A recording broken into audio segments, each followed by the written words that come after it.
ఎవరి అసలు బలం ఎంత, ఎవరికి వాపు, ఎవరిది బలుపు తెలియాలంటే నిజంగా స్థానిక సంస్థల ఎన్నికలు జరగాల్సిందే. సార్వత్రిక ఎన్నికల తర్వాత జనంలో వచ్చిన మార్పును తెలుసుకునేందుకు కూడా local body polls benchmark అవుతాయి. ఏపీలో ఇప్పుడు అదే జరుగుతోంది. కొన్ని రోజులు మాత్రమే వాయిదా వేయగలిగిన స్థానిక సంస్థల ఎన్నికలకు సెప్టెంబర్ నాటికి ప్రారంభించాలని సీఎం చంద్రబాబు భావించి ఆ దిశగా సంకేతాలు ఇచ్చిందే తడవుగా కూటమిలో లుకలుకలు మొదలయ్యాయి. నియోజకవర్గాల్లో ఎక్కడికక్కడ కమిటీలు వేసుకుంటామని తీర్మానించుకున్న మరుసటి రోజే లోకేష్ వ్యాఖ్యల దుమారం రేగింది. టీడీపీ 80% సీట్లలోనూ, జనసేన 15%, బీజేపీ 5% సీట్లలో పోటీ చేస్తుందని మంత్రి లోకేష్ ప్రకటనను Janasena political affairs committee chairman Nadendla Manohar అడ్డంగా నరికారు. తాము పూర్తిగా బలపడ్డామని, అత్యధిక స్థానాల్లో పోటీ చేస్తామని తెగేసి చెప్పారు. దాంతో ఏస్కో నా వాస్కోడిగామా అన్నట్లుగా కూటమి రాజకీయాలు రక్తి కడుతున్నాయి. చంద్రబాబు మాట్లాడటం లేదు, పవన్ కళ్యాణ్ ఇప్పుడే నోరు విప్పడం లేదు. తర్వాతి శ్రేణి నేతలు మాత్రం నోటికి పని చెబుతున్నారు. టీడీపీలో అన్ని తానే వ్యవహరిస్తోన్న సీఎం తనయుడు నారా లోకేష్ కావాలని వ్యూహాత్మకంగా మాట్లాడారో, యథాలాపంగా అనేశారో, తమ కార్యకర్తలను ఉత్తేజపరచడానికి ఒక డైలాగు వదిలారో కానీ పెద్ద తేనె తుట్టనే కదిలించారు.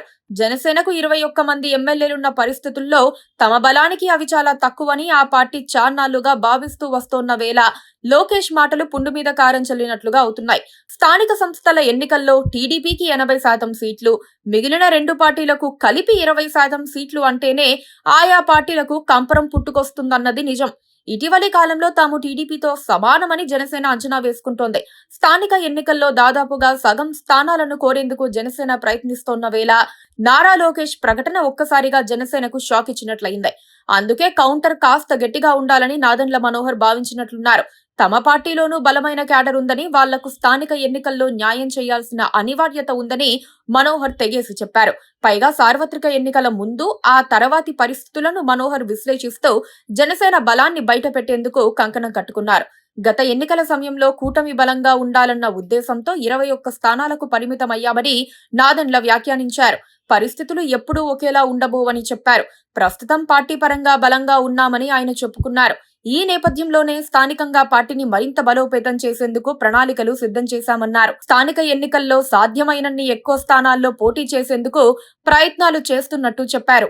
నాదెండ్ల మనోహర్ కౌంటర్ దేనికి సంకేతం అన్నదే ఇప్పుడు పెద్ద ప్రశ్న. ఎక్కడ కూటములు ఉన్నా ఇలాంటి ప్రశ్నలు తలెత్తుతాయి. పెద్ద పార్టీలు అన్నీ తమకే కావాలని ఆలోచిస్తూ ఉంటాయి. చిన్న పార్టీలు తాము మునుపటి కంటే బలంగా మారామని లెక్కలేసుకుంటున్నాయి. తమ మద్దతు లేనిదే పెద్ద పార్టీ గుండు సున్నా అని ప్రకటిస్తూ ఉంటాయి. ఇప్పుడు ఏపీలోనూ అదే జరుగుతోంది.